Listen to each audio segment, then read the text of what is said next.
ناظرین، امید کرتا ہوں کہ آج کا پروگرام آپ کو بہت پسند آیا ہوگا۔ آپ ہمارے اس پروگرام کو ہمارے فیس بک پیج بزم سناگر اور YouTube channel Metro One News پر بھی ملاحظہ کر سکتے ہیں، اپنی پسند ناپسند سے آگاہ کر سکتے ہیں۔ مجھے اجازت دیجیے، صبح 5:30 بجے تک کے لیے دوبارہ حاضر ہوں گے۔ السلام علیکم ورحمۃ اللہ وبرکاتہ۔ لیکن جانے سے قبل شامل کریں گے قاری صاحب کی آواز میں ایک کلام۔ منظر فضائے دہر میں سارا علی کا ہے،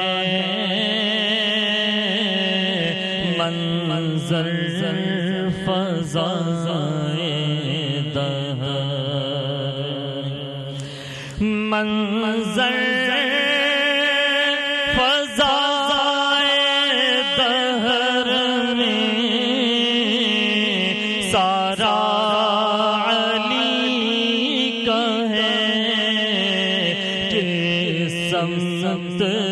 دیکھتا ہوں نظارہ علی کا ہے، جس سمت دیکھتا ہوں مرحب دو نیم ہے سرے مقتل پڑا